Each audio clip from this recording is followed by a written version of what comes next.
Hello friends, welcome back to my YouTube channel Germany Guide in Indian Style. So आज का जो topic है बहुत रिक्वेस्टेड टॉपिक है बिकॉज ये टॉपिक के लिए मुझे आई थिंक 100 to 200 ईमेल्स आ चुके हैं regarding this topic.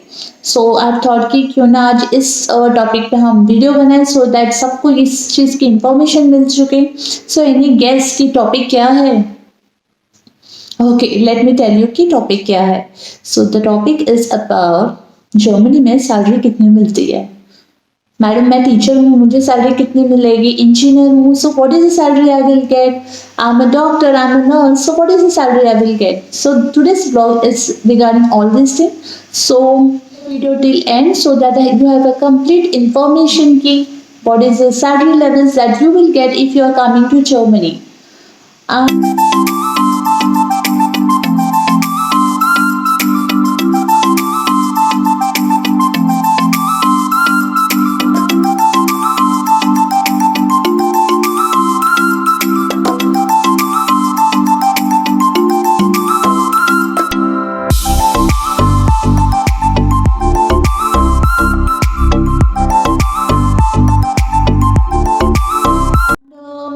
Second observation जो कि मुझे आप लोगों से शेयर करना है कि यहाँ पे अगर आप किसी जर्मन को पूछे कि what is your salary, so they will not answer you because उनको सैलरी डिस्कस करना पसंद नहीं है. At least if you come here and अगर आप किसी को भी आप पूछ नहीं सकते हो कि what is your salary at this level, you can't ask it. So don't ever ask the salary part with any of the person here when you come here. So let's start the video and be with me till end. So let's start the video. So सबसे पहला question, लोग यहाँ पे job के लिए क्यों आते हैं अपनी कंट्री को छोड़ के. बिकॉज यहाँ पे इसलिए आते हैं क्योंकि उनकी average salary of Germany is higher than their country average salary. इसका मतलब ये हुआ कि उन्हें जो एवरेज सैलरी उनके देश में मिलती है जो कि बहुत कम है as compare to Germany. So that's why most people come here. So अगर आप फेडरल स्टैटिस्टिक्स की बात करें जो कि सेंट्रल गवर्नमेंट है जर्मनी की, यहाँ पे average salary for basic person जो यहाँ पे काम करते हैं typically it is around 3,810 euro per month. That means अगर ये सैलरी अगर आप देखते हैं so it ranges from 960 euro to 17,000 euro. 960 euro जो होता है it's a very lowest level, it is below the poverty line जो कि मैं डिस्कस करने वाली हूँ आगे के स्लाइड्स पे. एंड 17,000 यूरो जो कि बहुत हाईएस्ट सैलरी माना जाता है यहाँ पे. सो ये जो सैलरी लेवल्स है इट वेरीज. मतलब ये जो सैलरी है इट इज़ नॉट कि आपका 9,000 यूरो ही होगा या 1,200 यूरो होगा. It depends upon various factor. First factor is your location, आप कहाँ पे रहते हो, आप कौन से लोकेशन पे रहते हो इस पर भी डिपेंड करता है. Second, what is your age, how much experience you have, what is education qualification, whether it is your fresher और एक्सपीरियंस, कितने साल का एक्सपीरियंस है. तो ये सारे फैक्टर्स बहुत ज़्यादा इम्पॉर्टेंट रोल प्ले करते हैं अगर आपकी सैलरी पार्ट डिसाइड करनी है. So let me tell you one factors जो कि बहुत इंपॉर्टेंट प्ले करता है. First is your location. Why location? Because अगर आप यहाँ के यहाँ के अगर आप रिसर्च सर्वे देखते हैं तो ये पता चलता है कि साउथ एंड वेस्ट लोकेशन का जो सैलरी पार्ट है it's very higher than north of Germany. क्यों? साउथ एंड वेस्ट की सैलरी ज़्यादा है as compare to north because south and west Germany की अगर आप कॉस्ट ऑफ लिविंग देखें the reason here is that कि यहाँ पे सारी चीज़ें बहुत महंगी है. अगर आप रेंट अपार्टमेंट की बात करें तो सेम एरिया जो कि नॉर्थ में है it will be very expensive here. So यहाँ पे जो रेंट के अपार्टमेंट है that's very on higher part, बहुत ज़्यादा एक्सपेंसिव है, सारी चीज़ें बहुत महंगी है, इसलिए यहाँ पे कंपनी उनको ज़्यादा सैलरी प्रोवाइड करती है. Where is on the other side north में the rent of apartment is very low and that's why सारी चीज़ें वहाँ पे थोड़ी on lower side है, सस्ती है, इसलिए वहाँ पे जो सैलरी मिलती है that is on lower side. For example you can compare कि अगर साउथ एंड वेस्ट में 3000 यूरो कंपनी प्रोवाइड कर रही है तो सेम जॉब के लिए नॉर्थ में they will provide you around 2000 euro. So that is how the location basis पे कंपैरिजन होता है यहाँ पे. यू कैन कंपेयर जैसे कि अगर आप मुंबई एंड पुणे की बात करें तो मुंबई में cost of living is on higher side, तो यहाँ पे चीज़ें एक्सपेंसिव है, यहाँ पे सैलरी ज़्यादा है एज कम्पेयर टू पुणे जहाँ पे सैलरी लिविंग लोअर साइड में है and salary is on lower side.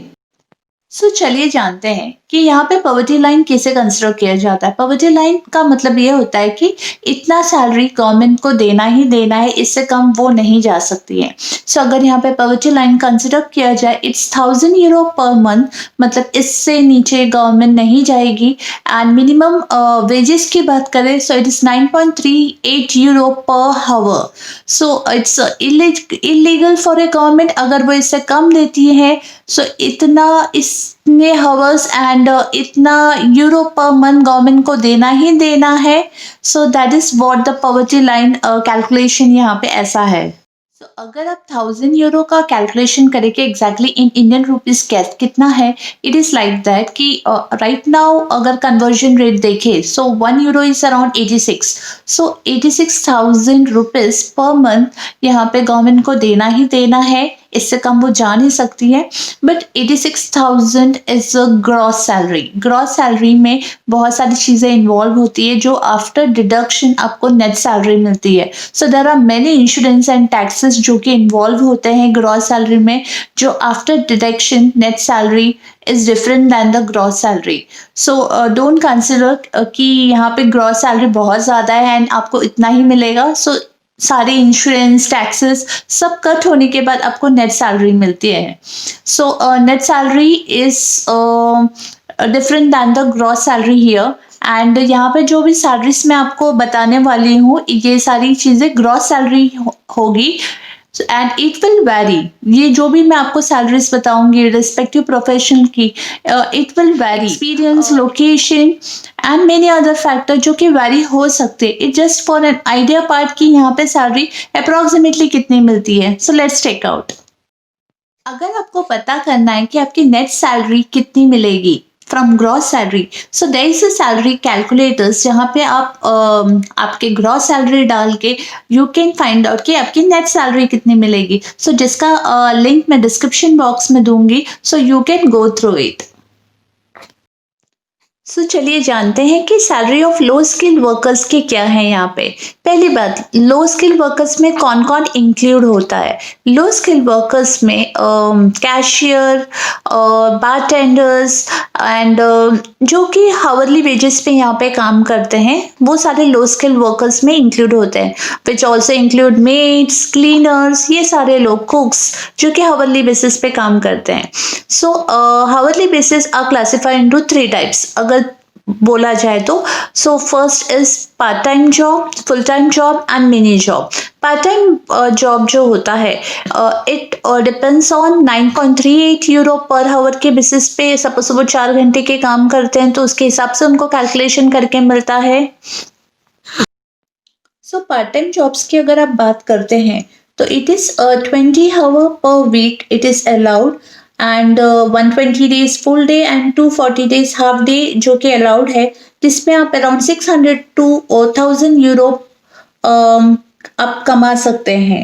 And अगर आप फुल टाइम वर्कर्स की बात करें, फुल टाइम जो लोग काम करते हैं, how much hours they can earn in that profession is that it is 40 hour per month.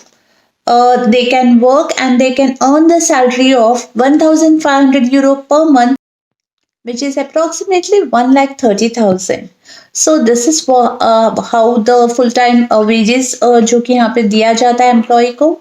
And यहाँ पे एक मिनी जॉब्स भी होता है. मिनी जॉब्स का मतलब होता है कि वो लोग जो यहाँ पे मैकडोनल्ड्स में काम करते हैं, सबवे में काम करते हैं, to earn the survival by using by studying also. So उनको मिनी जॉब्स कहा जाता है. It's for limited period of time, थोड़े से 2 से 3 घंटे के लिए काम करना है, that is a mini job. So mini job का में आपको अराउंड 450 यूरो पर मंथ मिलता है, that will be around 36 to 38,000 per month आप यहाँ पे आके कमा सकते हैं। बट यहाँ पे उसके लिए भी रूल एप्लीकेबल ये है कि हफ्ते में 3 दिन एंड पर डे 3 hours ही आप काम कर सकते हैं, not more than that. This is how the classification of job works here. So यहाँ पे अगर यूनिवर्सिटी स्टडीज की सैलरी पे डिस्कस किया जाए कि ग्रेजुएट्स को कितनी सैलरी मिलती है, so let me tell you first part कि यहाँ पे बैचलर्स को उतनी इंपॉर्टेंस दी नहीं जाती है। So you have to do MS here और PhD हाईली क्वालिफिकेशन को ही इंपॉर्टेंस दी जाती है। सो अगर आप हाईली क्वालिफाइड है, सपोज यू आर MS और PhD, you will get a higher salary. So अगर हम यहाँ पे सैलरी इस पे भी डिपेंड करती है कि आप कौन से इंडस्ट्री से हैं। If you are from what we say chemistry, engineering और medical, you will get a higher salary as compare to logistic और other department. So industry wise भी क्लासिफिकेशन होती है यहाँ पे। सो आप क्यूरियस नहीं हैं कि आपकी सैलरी कितनी है? So let's check out yours also कि आपकी सैलरी कितनी है। So right now we are talking about the highly professional salary कि यहाँ पे कितनी है। बट एक चीज़ ध्यान रखिए कि this is just an approximate average salary and it will vary depending on the experience, location, salary part, and this is a gross salary, it's not a net salary. So just check out. For PhD, it is 61,980 euro per year. For Masters, it is 50,747 euro per year. For Microbiologists, it is 52,000 euro per year. For Doctors, it is greater than 64,800 euro per year. For Bankers, it is 68,400 euro per year. For Administrator, it is 36,420 euro per year. For researchers, it is 57,960 euro per year. For mechanical engineering, it is around 53,000 euro per year. For IT, it is 64,800 euro per year. For pharmacists, it is 49,332 euro per year. And for HR, it is 43,900 euro per year. For lawyers, it is 56,000 euro per year. For graphic designer, it is around 36,000 euro per year. For high school teachers, it is 58,596 euro per year. For fashion designer, it is 49,512 euro per year. For civil engineering, it is 55,000 euro per year. You will be surprise to know कि यहाँ पे जो लोग unemployed है उनको भी government salary देती है। How much you know? It's 1,000 euro per month. That means it's around 86,000. So don't be surprised. यहाँ पे गवर्नमेंट बहुत सारे बेनिफिट्स देती है हर एक इंसान को। So if you're unemployed, so you will get this amount, but there are certain what we say rules or regulations. आप उसके अंदर आते हैं कि नहीं, you have to check out कि आपने बिफोर अनएम्प्लॉयमेंट कितने साल का काम किया है, एज क्या है, एक्सपीरियंस क्या है, क्वालिफिकेशन क्या है। If you are meeting all this criteria, the government will surely help you. And what you have to take that salary, and but आपको जॉब ढूंढना है। It is for limited amount of time till you get the job. अगर आपके पास job नहीं है तो भी आपको 1,000 euro per month मिलेगा। If you are a maid, आपको 1,50,000 तक सैलरी मिल सकती है यहाँ पे। If you are a cleaner, it is 1,47,000. If you are a hairdresser, it is 1,28,000 rupees. So if you haven't subscribed, please subscribe it, like, comment and share. If it is not possible for you to do all this, just subscribe it and press the bell notification on so that you will help me to boost my channel.